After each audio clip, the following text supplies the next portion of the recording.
반갑습니다. 예, 오늘이 저한테도 여기 BT에 나온 첫 만남이거든요. 예, 공식적으로는 그렇습니다. 처음 와봤어요. 근데 항상 첫 만남이라는 것이 항상 긴장도 되고, 그다음에 뭐 설레임도 있고 뭐 이런데 조금 오면서 뭐 설레임도 있었고 또한 뭐 많은 불자님들 뵙게 된다 하니까 긴장도 되고 뭐 이랬거든요. 근데 딱 들어오는 순간 보니까 모두들 행복해 보이세요. 다 행복하신가요? 예. 원래 부처님께서도 저희한테 주신 게 이제 행복이라고 얘기할 수 있는데, 뭐 행복한 이유들은 다 있을 거예요. 뭐 우리 중생의 입장에서 행복하다 이러면 뭐 이렇게 좋은 도반들하고 같이 만날 수 있어서, 그냥 부처님을 배울 수 있기 때문에, 뭐 부처님 법을 들을 수 있기 때문에 이런 많은 이유들이 있을 건데요.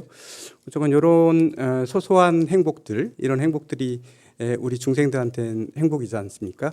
근데 어쨌건 부처님께서도 이 세상에 오신 이유가 사실은 이런 저희들 중생들을 행복을 위해서 오셨다 이렇게 얘기할 수 있죠.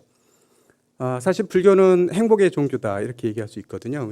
행복 어떻게 하면 행복할 수 있는가 이런 것들이고, 그다음에 물론 중생들은 소소한 데서 행복을 느끼지만 이런 행복들은 일시적인 거잖아요. 일단 만나서 행복하다 이러면 또 헤어지면 그 행복은 사라지는 것이고, 그렇습니다만 결국 부처님께서 우리한테 주시려고 했던 건 영원히 변하지 않는, 영원히 우리가 안락할 수 있고 행복할 수 있는 그 방법을 인도해 주시려고 하셨지만, 그렇더라도 우리 중생들 입장에서는 아직은 그게 아니란 말이죠. 소소한 것이 행복하고 그 깨달음의 단계에서 행복이라는 건 아직은 맛을 보지 못한 사람도 많고 이렇기 때문에 부처님께서는 어쨌건 그 행복해지는 길에 대해서, 행복해지는 방법에 대해서 그걸 알려주려고 오신 것이다 이렇게 얘기할 수 있죠. 보면 부처님께서 처음에 오실 때, 이 세계에 내려오실 때 탄생계가 있잖아요. 간단하게 뭔가요? 천상천하 유화독존이잖아요. 하늘 위 하늘 아래 뭐 나 홀로 존귀하다 이런 말씀이다 이렇게 돼 있는데, 내가 제일 존귀하다 이런 뜻이거든요. 요건 부처님뿐만 아니라 우리 중생들 다 해당되는 말이에요. 왜냐하면 불교는 원래 우리가 다 불성을 다 가지고 있지만 전부 다 여러분 다 부처잖아요. 다 부처시고 이러시지만 우리가 중생으로 살아가고 있는 이유는 그 원래 불성 자리가 무명에 의해서, 업에 의해서 가려져 있어서 때가 묻었기 때문에 이게 왜곡돼서 우리가 생활하고 있고, 왜곡된 것을 진실한 걸 우리가 받아들이고 있기 때문에 거기서 오는 그런 현상들이다 이렇게 볼 수 있거든요. 그렇기 때문에 우리가 아무리 잘 못 살고 있다, 지금은 잘 안 된다 하더라도 부처인 건 마찬가지인 거거든요, 분명히. 그래서 이 세상을 가장 행복하게 사는 방법은 뭔가 그랬을 때 부처님의 행복에 대해서 되게 많이 주장하셨는데, 제가 볼 때는 뭐냐면 대부분 우리가 주인공에 대해서 사는 거. 왜냐하면 모두가 다 주인공이시고 모두가 다 불성을 가진 존재들이거든요. 그래서 이게 주인공으로 사느냐 못 사느냐가 되게 중요한 건데, 보면 밖에서도 보게 되면 우리가 영화라는 게 있잖아요. 영화를 보게 되면 다 주인공들이 있어요. 그럼 그 주인공이라는 대상을 주체로 해가지고 그분이 그 사람이 그 사람의 시각에서 어떻게 마무리되는가 이렇게 한 스토리를 만들어내는 게 영화잖아요. 그래서 좋은 영화가 나오려면 주인공이 그런 역할들이 되게 중요하잖아요. 근데 우리가 사는 것도 다 이게 주인공으로 사는 거란 말이죠. 그래서 우리 중생들도 다 각자 인생, 각자 한바탕 살고 가는 이 인생이라는 게 어떻게 보면 하나의 영화를 만들어내는 거다 이렇게 생각하는데, 여기 뭐 100명이 있다 그러면 100명의 영화가 하나가 만들어지고 있는 거죠. 그래서 자기 영화, 자기 인생에서는 자기가 주인공인 거죠. 근데 대부분 자기가 주인공으로 못 살고 그냥 조연으로 사는 경우도 되게 많아요. 이건 문제가 있는 거죠. 그러면 행복하지가 못한데, 내가 주연으로 돼서 내 인생을 내가 살아가는 거 이거 되게 중요하거든요. 그래서 여기서 주인공이라고 얘기하면 대부분 뭐 지위가 높다거나 낮다거나 이런 건 상관없어요. 지위가 높고 낮은 건 상관이 없죠. 그다음에 다 지위가 높은 사람들만 있을 수 있는 건 아니기 때문에 이 세상에. 그리고 뭐 사회적으로 이렇게 존경을 받는다거나 존경을 덜 받는다거나 이런 것도 상관이 없는 거예요. 그런 건 다 문제가 안 돼요. 내 인생 내가 만드는 건데 대부분 그래서 진정한 될 수 있으면 누구보다도 더 뭐 알찬 이런 인생을 마무리해야 되겠다 싶으면 물론 이제 진리에 대해서 공부하는 것도 되게 중요하고 이렇습니다만 저건 우리 중생들의 입장에서 봤을 때는 내가 좋아하는 것, 내가 잘할 수 있는 것, 그리고 본인이 좋아하는 것들을 하게 되면 남한테 존경받는 직업이 아니라 하더라도 본인은 행복할 수 있는 거죠. 그래서 자기 마음을 할 수 있는 것 이런 게 되게 중요하죠. 그래서 항상 부처님께서 우리한테 얘기하는 건 주인공으로 살아라 이런 말씀을 하고 계신 거거든요. 주인공. 예. 그 영화의 주인공처럼 나의 인생은 내가 주인공으로 살아를 마무리하고 가는 거 이런 게 되게 중요하다 이런 생각이 들어요. 그래서 보면 주인공의 입장에서 많이 쓰여진 그런 조형물들도 있고 뭐 이런 것들이 있는 절에 가면 건물들 이런 것들에서 우리는 그런 지혜를 느낄 수 있고 뭐 그렇습니다만 먼저 초발심자경문이라고 처음에 출가한 사람들이 보는 책이 있거든요. 거기 보게 되면 무슨 초심은은 보조스님께서 쓰신 것이고 이제 그다음에 발심수행장은 원효스님이 쓰신 것이고 그다음에 양훈스님이 쓰신 게 우리 저거잖아요. 그 뭐예요 자경문이 있거든요. 이 자경문 있습니다. 다 한국 스님들이 쓰신 거예요. 이 세 분은 다 한국 스님들이십니다. 그런데 자경문은 보면 자기 자신을 경책하는 말을 써놓은 글인데요. 수행하면서 그 첫 번째 출발할 때 첫 구절이 그거죠. 주인공아 청하나라거든요. 주인공아 내 말을 들어라. 자기 자신한테 얘기하는데 주인공아 왜 내가 주인공으로 못 살고 있는 경우에 내가 모든 것들에서 내가 주체적으로 다 해결해야 되고 내가 그걸 만들어가야 되는데 이게 끌려다니면 안 되는 거예요. 공부하는 데 있어서도 내가 주인공이 돼서 공부하는 거죠. 불법을 공부하는 것도 마찬가지고 어떤 공부를 하든 내가 주인공이 돼서 공부하는 거하고 누가 시켜서 마지못해서 하는 거하고는 엄청난 차이거든요. 자기가 주인공의 입장에서 공부해가는 게 되게 중요해요. 이 자리에 지금 우리들이 모여 있는데 이 자리에서 보면 어느 절에 가보면 송황사도 그게 있긴 있는데 설법전이라고 있어요. 설법전. 뭐 하는 곳이죠? 설법할 때 쓰이는 이렇게 건물을 설법전이라고 쓰여져 있습니다. 뭐 설법전이라고만 써있는 게 있는 게 아니고 옆에 보니까 금강계단이라고도 써 있어요. 송황사는 금강계단 하면 스님들이 계를 받을 때 쓸 때는 금강계단으로 쓰이는 거고요. 설법을 할 때는 설법전이라고 쓰는 거예요. 이름이 정해져 있지는 않아요. 어떤 건물이든지. 왜냐하면 그런 것들은 전부 다 뭔가요? 그때 다 무상한 것이고 그때 쓰임새에 따라서 이름이 불려지는 거기 때문에 그래요. 근데 동시에 이름으로 쓰여지는 경우도 있죠. 예를 들면 설법전이라고 했는데 반대편에 가봤더니 청법전이라고 쓰여 있어요. 앞에는 설법인데 뒤는 청법이에요. 법을 듣는다. 이런 얘기했거든요. 이건 동시에 이루어지는 거예요. 왜 설법전이라고만 써놔도 되는데 왜 청법전이란 편액을 뒤에다 써붙였을까요? 이게 바로 이제 주인공인 입장에서 하는 거죠. 오늘 만약에 지금 우리가 무상사의 법당이 설법전이라고 한다면 제가 주인공이에요. 설법하는 사람이 주인공이고 많은 듣는 분들은 주인공이 아니에요. 들으러 온 대상밖에 안 되는 거죠. 그런데 이 공간은 저한테는 설법전이 될 수 있지만 지금 앞에 계신 분들한테는 청법전이 되는 거예요. 동시에 그런 거죠. 그래서 이 안에 얘기할 때는 청법전이다. 이렇게 부를 때는 듣는 사람 입장에서 자기가 주인공의 입장에서 불려지는 거잖아요. 청법전, 설법전 이건 동시에 이렇게 이름이 붙여지는 거거든요. 그런 것을 우리한테 알려주기 위해서 거기 편액이 거기 쓰여 있는 걸 통해서 우리들은 그걸 느낄 수 있는 거죠. 여기는 설법전이라고 하면 설법전이가 끝났는데 왜 청법전이라는 걸 저기다 뭐하러 써놨어? 그런데 그거는 각자 그 안에 있는 사람들이 전부 다 주인공이라는 거죠. 법을 들을 때도 내가 주체적으로 해서 들어야 되는 거고 설법할 때도 자기가 주체해서 하는 거예요. 자기 입장에서 하는 거죠.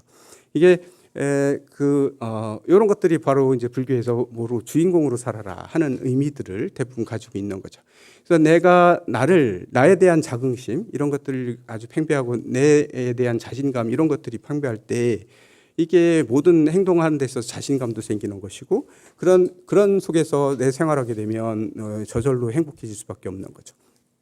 이런 행복들이 오는 겁니다. 그런데 이런 소소한 행복들이라고도 볼 수 있죠. 이 중생들은 어쩔 수 없어요. 아직은 우리가 욕계에 살고 있고 몸을 가지고 있는 이상 이런 것들, 이런 주인공들, 이런 곳에서 오는 소소한 행복들이 많은데 결국은 이런 행복들은 부처님 입장에서 봐도 뭐 우리가 깨달음이 아니니까 이거는 별게 아닌 게 아닌가 이런 생각할 수도 있잖아요. 그런데 깨달으신 분들 입장에서 봤을 때 이 소소한 행복들도 결코 무시할 수 있는 건 아니에요. 부처님께서 이걸 부정하시는 건 아니에요. 소소한 행복들도 그런 것도 누리지 마라 이렇게 부정하시는 건 아니거든요. 다만 깨달음의 세계에서 봤을 때는 어때요? 예, 그런 느낌은 받지만 결국 뭔가요? 거의 집착하지 않는 거, 집착하지 않으면 되는 거거든요. 예, 집착하지 않는 이런 것들이 되게 중요하다 이렇게 볼 수 있죠. 부처님께서 부처님 시대에 보면 부처님께서도 아프셨어요. 많이 아프시고 예, 병에도 걸리시고 뭐 그랬었죠. 되받았다가 부처님을 해하려고 그 바위를 굴려 떨어졌을 때 바위가 산산조각이 나면서 그 조각에 부처님이 다치신 적이 있었거든요. 다치셨기 때문에 발이 다치신 적이 있으세요. 그래서 그 발등을 꿰매고 해야 될 거 아니에요. 그래서 그 의사가 꼭 따라다니셨잖아요. 그 의사가 부처님께 그렇게 물어봅니다. 뭐라고 물어보냐면 부처님도 아프시냐고 물어봐요. 부처님도 아프십니까? 부처님 깨달으신 분이고 다 완성하신 분인데 몸이 아플 것 같지가 않잖아요. 부처님도 아프십니까? 물어봤는데 부처님께서 뭐라고 대답하셨죠? 예, 내 육신은 아프다고 했어요. 육신은 아픈데 그거에 의해 가지고 더 이상의 번뇌가 일어난다거나 번민이 일어난다. 더 이상 발전하지는 않는다. 아픈 건 아픈 거예요. 발등이 아픈 건 아픈 거예요. 근데 대신 꼬맬 때 이 아프다고 해서 소리를 이러지는 않죠. 왜냐하면 더 이상의 당신한테 번뇌가 일어나지는 않는다. 이렇게 얘기하거든요. 왜냐하면 우리가 육신을 가진 깨달음이라고 하는 것들도 사실은 이 현상 세계에서 일어나는 것들을 다 초월하는 것들, 뭐 물론 그 정신적으로 다 초월한 상태라고 얘기할 수 있겠지만 육신을 가지고 있는 이상은 육신은 무상한 것이기 때문에 영원하지 않은 것이기 때문에 부처님도 나이가 드시니까 늙으시는 것이고 고동이 불편해지시고 아픈 건 아픈 거예요. 하지만 그걸 자연스럽게 받아들이시는 거죠. 당신이 그래서 깨달음 입장에서 봤을 때요, 이런 사소한 행복이나 이런 것들도 결코 무시하는 건 아니에요. 개인적인 행복, 남들은 아니고 내 이기적인 행복이나 이런 것들은 안 되는 거지만, 그런 이런 사소한 행복들을 내가 느끼지도 말라 이런 뜻은 아니거든요. 느끼는 건 느끼는 거예요. 영유할 건 영유하고. 근데 이런 것들이 바탕이 돼서 결국은 우리가 수행을 통해서 보죠. 최상의 진리, 깨달음의 진리에서 오는 환희, 그런 즐거움. 이런 것들, 기쁨, 이런 것들 이제 나중에 그런 행복을 느낄 수 있게끔 부처님께서는 서서히 근기에 맞춰서 이렇게 이끌어 주시는 분이다. 이렇게 볼 수가 있죠. 그래서 우리가 개인적인 행복 이런 것들도 추구하다 보면 뭐냐. 그런데 두 번째를 우리가 자리 이탈을 되게 많이 하잖아요. 나한테 이루은 건 자리예요. 근데 그렇다 남한테 이타가 안 되면 불교의 보살의 완성이 아니거든요. 그래서 그런 옛적에 그런 설화가 하나 내려오는 게 있죠. 전 요 설화를 보고서 되게 예전에도 감명을 받고 그래서 요 설화가 주는 의미가 되게 좋아서 제가 항상 기억하고 있는 설화인데 공명조라고 있잖아요. 혹시 아시는 분들 있어요? 들어본 적 있죠. 공명조. 몸뚱아리는 하나인데 머리가 두 개인 새. 들어보신 적 있죠? 예, 몸뚱아리는 하나예요. 하나인데 머리가 두 개예요. 머리가 두 개인 새가 존재했어요, 옛날에. 거기에 대한 얘기인데요. 둘은 한 몸이기 때문에 이렇게 한 사람이 먹으면 한 사람이 아니죠. 한 새죠. 하나가 먹으면 하나도 배가 불러요. 그래서 머리가 두 개인데 생각은 달라요. 둘이 생각이 다르거든요. 그래서 어떻게 보면 몸은 하나인데 머리가 두 개이기 때문에 생각이 두 개인 거예요. 그래서 둘이 약속을 했어요. 다른 건 다 우리가 뭐 할 수 있는데 누가 나쁜 동물들이 와서 나를 잡아먹으려 할 때 서로 보초를 쓸 수 있으니까 너무 좋은 점도 있는데 그렇지 않은 한 가지 불편한 게 두 사이에 있어요. 뭐냐면 맛있는 거를 배고팠을 때 그 먹는 재미가 쏠쏠하잖아요. 이 먹는 재미를 뺏으면 안 되거든요. 그래서 맛있는 거 먹을 때는 어떻게 하자고 얘기했냐면 둘이 약속을 했어요. 꼭 맛있는 거 먹을 때는 혼자 먹으면 안 돼. 반드시 나를 깨워야 된다. 깨워서 맛있는 거 둘이 같이 먹어야지. 네 혼자 먹으면 우리 이거 안 돼. 그래서 둘이 약속을 했어요. 근데 어느 날은 어느 날은 가다 보니까 배가 너무 고픈 거예요. 한 사람은 자고 있고 하나는 눈이 떠 있었는데 너무 배가 고픈 거예요. 너무 배가 고파가지고 먹을 거 찾았는데 마침 콩과 이런 먹을 거를 찾았어요. 찾아가지고 혼자 먹으면 안 되고 옆에를 깨워야 되기 때문에 딱 봤는데 안 일어나는 거예요. 너무 피곤해가지고 자고 있어요. 억지로 깨우면 짜증낼 것 같아요. 억지로 깨우면 그렇잖아요. 그래서 속으로 이럴 경우는 뭐 그냥 내가 먹어도 상관없겠지. 너무 고나게 자는데 이 행복을 또 뺏을 수 없잖아요. 잠자는 행복도 있는데 그걸 뺏을 수가 없어서 혼자 그냥 먹었어요. 배 부를 만큼 좀 먹었거든요. 근데 잠자다 보니까 뭐가 이상한 거예요. 이 잠자는 머리가 보다 보니까 배가 고팠는데 배가 부른 거 있잖아요. 일어났어요. 일어나가지고 너 혹시 너 뭐 먹었지 물어보니까 너 너무 곤히 자서 내가 할 수 없이 먹었다 이렇게 얘기하거든요. 너를 깨우는 것보다. 근데 속으로 되게 앙금이 생겼어요. 복수심이 타오른 거죠. 그래가지고 이게 나 몰래 지 혼자 먹었다고 너한테 내가 복수하고 말 거야. 이런 마음을 가졌는데 그래서 항상 뭐만 생각하고 다니면 이 친구한테 복수할 것만 생각하는 거예요. 다른 건 생각 안 하고. 그래서 어떻게 하면 얘를 골탕 먹일 수 있을까? 괴롭힐 수 있을까? 생각하고서 가다가 어느 날은 또 배가 가다 보니까 뭐가 있어요? 독약이 있는 거예요. 독약이 있는데 잘 됐다. 이거 먹으면 엄청 아프겠지. 이놈 잘 됐다 그래가지고 자기가 그걸 먹어버리는 거죠. 먹었는데 잠자다 보니까 너무 아픈 거예요. 이게 독약을 먹었기 때문에 아프니까 깼어요. 너 뭐 먹었는데 그랬더니만 너 아프지? 너 아프라고 내가 독약 먹어서 자기는 너무 좋아서 아픈 줄도 모르고 너 지난번에 혼자 먹었잖아. 그래서 내가 이번에 독약 먹었다고 의기양양하게 그랬는데 독이 퍼지면서 어떻게 됐단 얘기예요? 죽었단 얘기예요. 둘 다. 이거 뭘 의미하는 건가요? 불교의 연기설하고도 관계 있고 모든 것들을 얘기하는 거죠. 혼자만의 우리는 대부분 다 떨어져 있는 상대인 것처럼 봐요. 그러니까 우리가 이렇게 몸이 떨어져 있고 다른 나라에 사는 사람은 우리하고 다른 나라에 사는 사람도 다르고 이렇게 다 이렇게 아니면 자연 환경과 우리 인간과도 다 별도의 존재라고 보거든요. 내라고 보고 분명히 내 몸 떨어져 있고 생각 다르게 하고 있기 때문에 하지만 여기서 주는 의미는 뭐냐면요. 이게 우리는 다 한 몸이라는 거예요. 하나로 다 연결돼 있다는 거죠. 전부 다. 내 행복이 진짜 행복해지려면 남도 같이 행복해져야 되는 거거든요. 나만 행복하다 해서 진짜 행복은 아니잖아요. 그런 것들을 얘기해 주는 것이다. 이렇게 얘기할 수 있죠. 예를 들어서 어느 가족이 있는데 자수성가한 집이 있다고 해보세요. 근데 한 집만 너무 부자예요. 그러니까 다른 동생들이나 이런 가족들은 너무너무 가난한 거예요. 그랬을 때 계속 도와주잖아요. 그냥 한 푼 두 푼 도와줘가지고 그러면 의지하게 되잖아요. 그랬을 때 나중에는 결국은 어떻게 돼요? 주는 사람은 맨날 주다 보니까 짜증나는 거고 받는 사람은 왜 더 안 주나 진 많은데 이런 마음이 들잖아요. 그러다 보면 의가 다 상하고 막 이런 경우 되게 많잖아요. 그래서 그냥 도와주는 건 불교적으로 도와주는 건 아니에요. 동생이 되게 가난하고 뭐 이렇다 도와줘야 될 때 그냥 무조건적으로 그렇게 처음에 너무 힘들면 그렇게 도와주는 것도 좋지만 자립할 수 있는 기반을 자꾸 만들어주고 스스로 노력해서 할 수 있는 방법들을 무슨 노력을 해야죠. 그래서 비슷해져야 돼요. 그쪽도 다 잘 살고 어느 정도 수준이 맞아졌을 때 그 행복이 지켜지는 거죠. 나의 이렇게 자수성가해서 온 이 행복을 지킬 수 있는 건 주변에 있는 사람들 다 어느 정도 같이 서로 방해하지 않을 만큼은 만들어줘야 나의 행복도 지켜지는 건데 무조건 나만 잘 살겠다고 내 욕심만 내고 막 거들떠보지도 않고 이랬을 때 얼마 안 가서 그 자기 행복도 힘들어지는 거죠. 이게 지킬 수 없는 그런 상태가 된다. 이렇게 볼 수 있죠. 우리나라는 치안 상태가 되게 좋다고 얘기하잖아요. 서로 아직은 저희는 그래도 많이. 근데 저기 남미나 다른 나라들은 그렇지 못하다고 얘기하거든요. 왜냐하면 부자든 되게 부자고 가난은 너무 가난해요.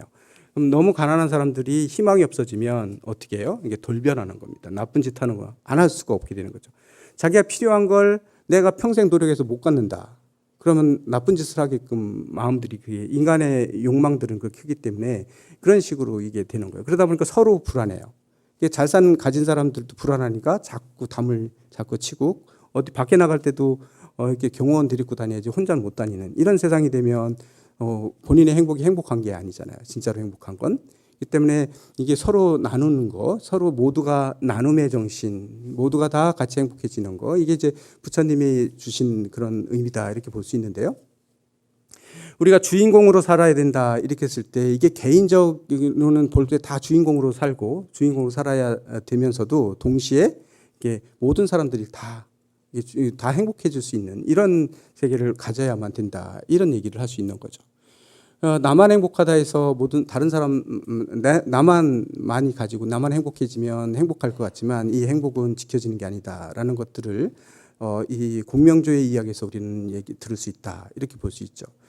요즘에 보면 이게 환경 파괴가 되게 많이 되어 있죠. 이것도 어떻게 보면 인간들이 불러온 게 과부잖아요. 인간들이 인간의 편의에 의해서 개발이라는 걸 통해서 너무 많이 다른 건 생각 안 하고 뭐 이렇게 추진하다 보니까 인간 위주의 세상을 만들고 그러다 보니까 어떻게 돼요?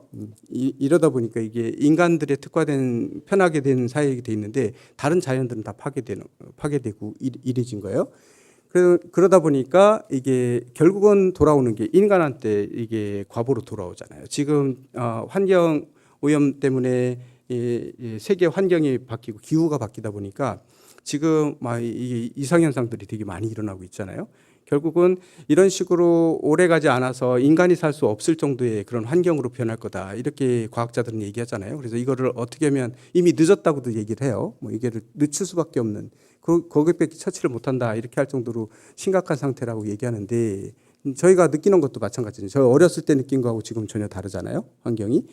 네, 이런 것들도 결국은 우리가 모두 다 연결되어 있다는 연기설을 우리가 망각했기 때문에 그렇다. 부처님께서 깨달으신다 하실 때 이게 바로 연기설이잖아요. 연기. 모든 건 다 연결되어 있다는 겁니다. 모든 게 다 영향을 주고받으면서 하는 세계다.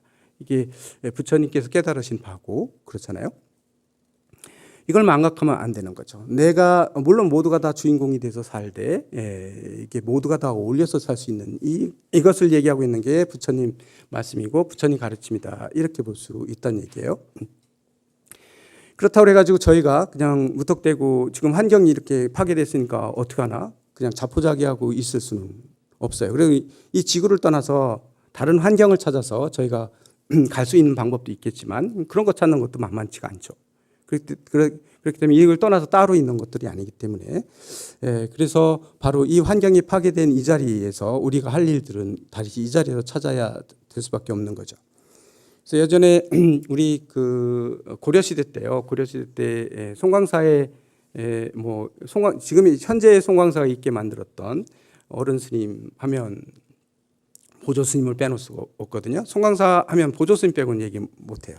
보조 진우 스님 계시잖아요. 이 보조 진우 스님께서 고려 시대에 그 고려 불교가 되게 타락했고 이렇게 망가졌을 때 그래서 새롭게 불교를 일으키기 위해서 고심을 하시고 많은 그래서 장소를 찾고 그러다 보니까 이제 송광사가 제일 마땅한 곳이다 해서 송광사를 찾으면서 거기에서 정예결사라는 걸 하잖아요. 정예결사.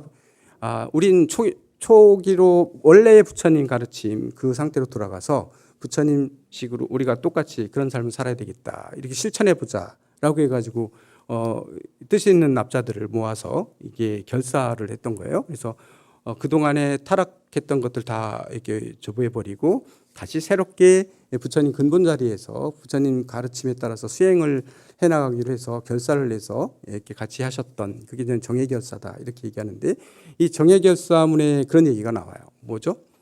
제일 유명한 것 땅에서 넘어진 자 땅을 딛고 일어나라 이런 얘기가 있거든요. 땅에서 넘어진 자 땅을 딛고 일어나라. 이게 땅이라는 것이 우리가 지나가다 보면 뭐가 있냐면 길이 땅이 약간 울퉁불퉁해 가지고 넘어졌다고 해보세요. 딱 넘어졌어요. 그런데 자기가 실수가 넘어진 건데 원래 땅에 걸려서 넘어진 거예요. 그러다 보니까 땅이 너무 원망스러운 거죠. 너는 되게 미우니까 나를 넘어뜨린 놈이니까 뭐예요? 너의 도움은 내가 받지 않을 거야. 그러고서 아무리 일어나려고 해봐야 땅을 짚고 일어나야 되는데 이 땅을 안 짚고 발버둥쳐서 일어나려고 해봐야 어떻게 돼요? 일어나기 너무 힘든 거예요. 일어날 수가 없는 거예요. 아무리 내가 밉다 하더라도 땅이 밉다 하더라도 이 땅은 우리 바탕이 되거든요. 이 땅을 짚고서 일어나야 되는 거죠. 그러니까 항상 뭐냐면 우리가 지금 환경이 파괴되고 지구의 이 환경 상태가 안 좋아졌다 하더라도 이거를 그냥 냅두고 있을 수 있는 건 아니에요. 우리가 새로운 환경을 다시 만들고 하는 것들은 지금 이 상태를 그대로 짚고서 이 상태에서 우리가 그 안에서 찾을 수 있는 방법을 찾아내야 되는 거죠. 마찬가지로 우리의 삶에 있어서도 마찬가지예요. 우리 불자님들의 삶에 있어서도 항상 가다 보면 가끔 마음에 안 들 때도 있고 내가 내 마음대로 안 될 때도 있고 막 이래요. 그러면 이 새로운 걸 또 찾고 막 이러거든요. 예를 들어서 제가 아는 모 스님 그러니까 제가 승가대학을 다닐 때 처음에 출가해 가지고 왔는데 왔는데 제가 1학년 때 4학년 스님이 뭐 있으세요. 그 스님 누구라고는 얘기 안 하겠지만 어느 스님이 계셨는데요. 그 스님은 되게 내가 1학년 입장에서 봤을 때도 되게 고고해 보이고 막 이러셨어요. 말도 되게 조곤조곤하고 엄청 이제 수행자답고 막 이러셨거든요. 근데 그 스님이 저희한테 그랬던 스님인데 이제 끝나고 나면 어디 뭐 선방을 가시겠다 뭐 이러셨어요. 뭐 유런도 가고 선방도 가고 이쪽 저쪽 막 이렇게 수행처를 이렇게 다녔어요. 처음에 가셨을 땐 되게 좋아하세요. 야, 여기 가니까 다 수행자들이고 너무 좋다. 근데 조금 살다 보면 실망을 하세요. 거기 있더니 다 수행자들만 있는 게 아니고 뭐 이상한 사람들이 있다. 뭐 이래가지고 여기 나 실망했어. 이래가지고 실망해서 여긴 못 있을 때 이렇게 나와요. 다른 수행처가 가지고 또 그러시면서 또 거기서도 뛰쳐나오시고 그러세요. 그렇지만 어느 날 외국으로 유학을 가시더라고요. 여기 한국 불교는 다 없어. 이게 내 마음에 안 들어 해가지고 외국을 가셨어요. 그래서 갔다 오셔가지고 하신 말씀이 뭐라고 했냐면 갔더니 여긴 진짜야. 여긴 수행자들만 있어. 뭐 여기가 진짜 불교야. 그러더니 그 나라 말 다 배우고 어느 정도 이제 익숙해지셨잖아요. 이렇게 그래서 이제 정상적인 생활을 할 수 있을 정도 되셨을 때는 다시 실망을 하셨어요. 여기도 아니야. 나오신 거예요. 나오셔가지고 결국 한국에 다시 오셔가지고 어디 뭐 그냥 학문적으로 좀 공부하시다가 속퇴하셨어요. 이 스님한테 뭘 배우시냐면 항상 밖을 바라보고 계신 거예요. 밖에를 나 자신이 주인공이 돼서 내 자리를 봐야 되는데요. 이게 밖의 환경에 자꾸 하는 이 환경은 별로 아니야. 자꾸 뛰쳐나가 버리잖아요. 이러면 계속 그런 분들은요 어디 만족하지 못하시고 그런 분들은 느긋하게 한번 쭉 살아봐야 되는 경우도 있거든요. 그런데 그거를 못 견디고 나가게 밖의 조건 때문에 실망해서 나가게 되면 계속 또 돌아다녀요. 여기도 아닌데 또 자꾸 어디서 찾기 때문에 그래요? 밖에서 찾기 때문에 그래요. 안에서 찾아야 되는데 밖에서 찾아요. 항상 우리가 넘어진 자리 있으면 그 자리에서 그걸 딛고 일어나야 돼요. 그걸 버리고 가는 게 아니고요. 우린 조금 하다가 마음에 안 들고 보면 그냥 버리잖아요. 이거 아닌 것 같은데 싹 버리고 뒤에 버리고 다른 거 잡고 하려고 또 하다가 보면 조금 마음에 안 들면 또 안 되면 또 마음대로 안 되면 버려버리고 가잖아요. 근데 절대로 버려버리고 가는 건 안 돼. 그건 습관된다고 우리 얘기하거든요. 습이 돼 버리고 그러다 보면 평생 떠돌다가 마는 이런 경우를 가져오죠. 그래서 보면 이 일이 내가 하고 있는데 좀 나 성격이 안 맞는 것 같더라도 끝까지 한번 해보는 거 되게 중요해요. 그래서 그 고비를 한번 넘기는 것까지는 되게 중요하거든요. 그래도 어느 정도 거기서 이룬 다음에 뭐 그걸 바탕으로 해서 다른 직장을 찾고 하는 것도 괜찮은데 이게 조금 해서 그냥 버리고 다니는 거 있잖아요. 이렇게 되면 평생 그렇게 돈다. 이것도 뭐냐면 주인공으로 못 살았다고 그렇게 주인공이 아니기 때문에 그렇죠. 오늘 쭉 했던 연결을 해보면 바로 그런 얘기를 했어요. 뭐냐면 일단은 주인공으로 우리 다 내 인생이 내가 주인공이고 내가 하는 데서 되게 뿌듯하고 예를 들면 그런 거죠. 어머니는 어머니 하는 역할이 있고요. 아버지는 아버지 역할이 있어요. 그런데 똑같은 아버지라 해서 아버지 역할만 하는 건 아니죠. 밖에 사회에 나가면 어디 사장도 될 수 있고 어디 회사의 직원도 될 수 있어요. 직원이 됐을 때 직원 역할 되더라고. 아빠 역할, 이 역할들이 동시에 많이 주어지는 거거든요. 그래서 한 사람이라 해서 한 가지로 규정할 수 있는 것들은 아니죠. 그리고 어머니의 할 역할이 있고 아버지의 할 역할들이 있잖아요. 이런 것들을 잘 해내는 거. 누가 자기 적성에 맞는 쪽이 잘 해내는 게 되게 중요한데 어머니는 어머니가 주인공이 돼서 이 가정을 이렇게 꿰뚫어 보시고 어머니의 입장에서 이걸 끌어가시고 아버지의 역할을 맡으신 아버지 같은 경우는 아버지의 입장에서 가정을 잘 이렇게 꿰뚫어 보시고 하시는 거예요. 각자 주인공이 돼서 그걸 만들어서 이게 완성되는 거 이런 게 되게 중요한 거거든요. 그래야 서로 다 행복해요.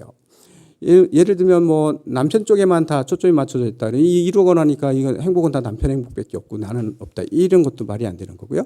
부인의 입장에서만 이거 모든 걸 만들어 가지고 내가 모든 것들을 내 식대로 이루어 가지고 저쪽은 보조하는 역할만 했을 때는 부인만 행복한 것이고 남편은 행복도가 덜한 것이고 이렇게 되지만 둘 다 각자 다른 역할을 하는데 그 역할들을 최선을 다해서 역할을 해내면서 각자의 만족들이 최고조일 때 그 가정의 행복도 가장 최고조에 되는 거죠. 그래서 이런 행복들이 우리가 추구하는 가장 큰 행복이다 이렇게 볼 수 있는 거죠. 그러니까 주인공으로 살 수 있다는 거 이런 게 되게 중요하고요. 항상 내가 주인공이 돼서 사는 거, 내가 자발적으로 하는 거예요. 주인공이라는 얘기는요, 내가 하고 싶어서 하게 되고 내가 해야 돼서 하는 거예요. 주인공이 안 되면 억지로 하죠. 옆에 누가 하니까 해야 되니까 어쩔 수 없이 하고, 이거 안 하면 안 되니까 어쩔 수 없이 하고, 이게 아니고 내가 주인공이 되면 할 일을 봤을 때 내가 해야 되니까 하는 거거든요. 이게 해야 할 일이라서, 내가 해야 될 일이고 내가 기꺼이 해야 될 일이라서 자발적으로 하는 것하고, 이거 어쩔 수 없이 남들의 눈이 있고 뭐 하니까 어쩔 수 없이 하는 일하고는, 이거는 같은 일을 똑같이 완성을 했다 하더라도 행복의 차이는 큰 거죠. 그래서 부처님께서 계속 얘기하시는 건 뭐냐면 진짜로 행복하라는 거거든요. 모두가 다 행복하라 이런 얘기예요. 행복한 그런 방법을 찾는 것들을 말씀하고 계신 거고, 그렇죠. 그래서 모두가 다 모두가 다 행복한 세상, 이런 세상을 꿈꾸는 게 이제 불국토의 세계고 그렇다 얘기할 수 있죠. 뭐 예를 들면 권력을 가지고 우리가 서열을 정해가지고 최고의 권력자는 제일 행복하고 제일 말단은 제일 불행하다, 이런 게 정해져 있다면 다 서로가 다 최고의 권력을 잡으려고 노력할까요? 그 최고의 권력을 잡은 사람만 행복하고 나머지들은 어때요? 다 행복하지 못한 거죠. 이 세상 모든 사람들은 다 불행하게 느껴요. 그걸 못 잡았기 때문에. 이런 경향이 되지만 그건 아니거든요. 그런데 자기 적성에 안 맞을 수도 있어요. 그 최고의 권력이라는 거, 이런 것들이.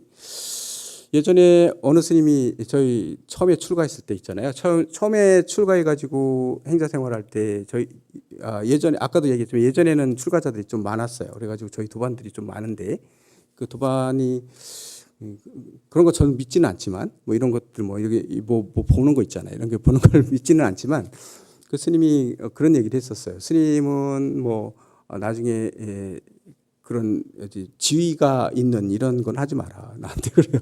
그런 거 하면은 좀 저보해지니까 뭐 이렇게 공부만 하고 막 이러라고 얘기하면서 본인이 전부 다 저보하겠다고 그랬는데, 그 말에 저는 수긍이 가는 게 그거예요. 저는 어떤 이렇게 뭐 남들 대표해서 어느 자리에 있고 위에 있고 이런 것들은 저 적성이 잘 안 맞아요. 이 적성이 안 맞아요. 그러니까 제가 맡은 역할 제 자리에서 열심히 하는 거, 그리고 학인들 하면 뭐 지금은 이제 뭐 학인들 가르치는 일을 하고 있지만 거기에 있어서도 거기서 최선을 다해서 하는 거 해나가는 것 뿐이지, 거기 뭐 지위가 높다 낮다 이런 것들 가지고는 저희는 연연하지는 않거든요. 그런 것들이 있는데 보면 그래서 고맙게 되게 생각했죠. 뭐 그래도 좀 저 스님이 나를 좀 보내 뭐 이랬는데, 뭐냐면 내 성격을 보거나 뭐 이런 걸 통해서 그렇게 말씀하셨을 거예요. 그래가지고 그렇게 대신 내 자리에서 내가 할 수 있는 만큼 최선을 다하고 내가 할 수 있는 것 하는데, 여기서 오는 행복들이 되게 크거든요. 여기서 오는 행복이라는 게 되게, 그리고 내가 자발적으로 할 수 있는 것들, 억지로 누가 시켜서 하는 건 대부분 다 싫어하잖아요. 근데 그런 것들이 되게 나의 행복을 좌우하는구나. 그래서 제가 지금 출가해서 지금 거의 지금 30년 가까이 돼가고 있지만 아직까지는 아직은 불행하다는 생각을 해본 적이 없어요. 물론 중간에 지나가다가 막 힘든 일도 있고 막 이렇게 좌절할 일도 생기고 이러지만 그런 일들은 그냥 지나가는 일들이고요. 뭐 이렇게 부처님 법을 뭐 의심한다거나 뭐 이래 거기서 태고심을 냈다거나 이런 적은 없거든요. 그냥 항상 그러다 보니까 이게 행복한 게 느껴지고, 처음에는 뭐 처음부터 그랬던 건 아니지만 처음에 힘들 때는 안 그랬지만 지금 세월이 지날수록 그런 느낌이 들어요. 예전에 어느 스님이 그런 말씀을 하시는 걸 예전에 제가 선방을 다닐 때 모 스님이 그런 얘기를 하셨는데, 그 얘기가 저한테 되게 감명이 왔던 얘기라서 한마디만 더 드릴게요. 그 스님하고 어른 스님인데, 어른 스님을 찾아뵀는데 그 어른 스님이 그런 얘기를 하시더라고요. 나는 그런 말씀하셨어요. 나는 지금 내가 평생을 불법을 공부하면서 살았는데, 스님들한테 법문도 듣고 이렇게 살았는데, 지금 부처님 말씀이 전부 다 100% 거짓말이라, 야, 나 이거 한 거 다 거짓말이야, 이런 얘기 한다 하더라도 나는 후회가 없다, 이런 말씀하세요. 후회는 되지 않는다. 거짓말해도 나를 이렇게 속여서 너무너무 행복. 근데 부처님께서 하시라고 이렇게 하라고 말씀하셨던 것들이 다 보면 그게 진짜 나의 행복을 위했던 것이고, 이게 행복에서 어긋나는 것들이 하나도 없고, 내가 생각할 때는 이렇게 사는 게 맞는 것 같, 이렇게 사는 게 진짜로 옳게 사는 거라는 생각이 들기 때문에, 이게 가끔씩 그 생각이 있다는 거예요. 부처님께서 다 거짓말 하셨으면 나 어떡하지? 이런 생각을 하는데, 그런 생각하면 다 거짓말 쳤다고 하더라도 나 부처님을 원망하지 않는다요. 오히려 난 부처님 감사할 뿐이다. 나를 잘 속여줘서 감사하다. 이런 마음이 들 정도로 불법에 대해서는 아직은 자기가 퇴고심을 낸 적이 없다. 이런 말씀을 하세요. 그래서 속였다 하더라도 이 얘기에 제가 좀 감동 먹었거든요. 그 당시에는 저희가 초심자였을 때이기 때문에 그래요. 아, 그렇구나. 그런데 지금 저도 똑같은 얘기, 그 스님이 했었던 얘기에서 어긋나지 않는다. 지금 보면 그렇다니 불법 부처님 가르침을 보다 보면 이게 다 진리를 말씀하시는 거고, 그리고 이 자리에서 네가 행복해지는 방법들을 얘기해 주고 있는 거다. 이런 얘기를 할 수 있다는 거죠. 불교는 사실은 염세적인 종교거나 뭐 이런 종교는 절대로 아니고 되게 이게 뭐죠? 이렇게 되게 긍정 에너지를 되게 뿜어내는 종교다. 저는 그렇게 보거든요. 부처님 경전을 보다 보면 이게 다 긍정적인 마인드들이 있어요. 그러다 막 힘이 나고 막 이렇게 어떻게 해야 되겠다 이런 힘들이 나는 내용들이지, 이게 결코 뭐 부정적인 개념들이 많이 쓰여가지고 잘못 이해하는 분들이 많아서 그걸 가지고 불교가 염세적이라든지 뭐 이런 건 오해를 받는 것들이고 불교를 몰라서 그러는 거고, 불교는 그 속에서 얘기하는 것들은 되게 긍정적인 마인드, 되게 강한 그런 종교다. 그리고 다른 종교에 비해서 뭐죠? 내생을 위해서 지금을 희생하라 이런 얘기, 불교는 그런 가르침이 없어요. 부처님 가르쳐 보면 지금 이 순간 행복하라는 거거든요. 그리고 이 순간 행복해질 수 있는 방법들을 얘기하고 계신 거예요. 내가 이번에 뭐 어떻게 살아서 잘 뭐 복을 많이 줘서 내 생에 좋은 데 태어나야지. 이건 부수적인 문제고요. 그렇게 하다 보면 내 생에 당연히 좋은 데로 가고 뭐 이런 것들은 우리 윤회에서 뭐 좋은 과보를 받는 건 당연해요. 좋은 선업을 지었으면 좋은 과보를 받는 건 맞지만 그건 부수적인 문제고, 부처님은 그거를 위해서 지금을 희생하라고 얘기하지 않으세요. 부처님 가르침 보면 제가 느낄 때는 그렇게 느꼈어요. 부처님 가르침을 봤을 때 지금 이 순간 현세에서 네가 제일 행복해질 수 있는 방법들을 찾게 얘기해요. 결국은 이게 진정한 다음 생에도 행복해질 수 있는 길이고, 그 다음에도 행복해질 수 있는 길이고, 그 다음에 윤회에서 벗어날 수 있는 길들을 얘기하고 있는 거다. 그래서 항상 그냥 이 순간을 주인공이 돼서 이 순간을 행복하게 사셔야 된다. 이게 오늘 여기 온 순간만 행복한 게 아니라 집에 가서도 행복하셔야 되고, 이 부처님 가르침을 보다 보면 생각만 해도 행복해지고, 그리고 그대로 내가 행동에 옮기다 보면 이게 행복해지고 하는 것, 이런 것 되게 중요한 거죠. 부처님께서 항상 얘기하는 불교를 믿는 행복이라는 게 저는 그렇다고 봐요. 언제 어디에 있든지 간에 내가 행복해질 수 있는 방법들을 말씀하고 계시고, 내가 그대로 행동하고 느끼다 보면 뭘 하든지 간에 행복할 수 있고 불행하다는 느낌이 안 들어요. 그냥 행복인 거죠. 예, 불교는 행복의 종교다 얘기해요. 오늘 좀 지금 한 시간이 다 된 것 같은데요. 저희 얘기할 때 좀 준비 안 해서 두서없이 얘기는 말씀드렸지만 결국은 한번 줄거리를 한번 정리하고서 끝낼게요. 뭐냐면 첫 번째로는 모두가 다 자기 인생의 주인공이 돼서 살아야 된다 이 얘기였고요. 그래야 진정한 행복을 느낄 수 있고 현세 지금 이 순간 내가 일하면서도 행복해질 수 있는 거다. 이건 주인공이 된 마음으로 살아야 된다. 나는 조연이 아니다. 항상 내가 주인공이다. 이런 것들도 거기서 자만심을 가지라는 얘기는 아니에요. 그렇지만 남들을 피해주거나 나만을 위한 행복은 행복이 아니죠.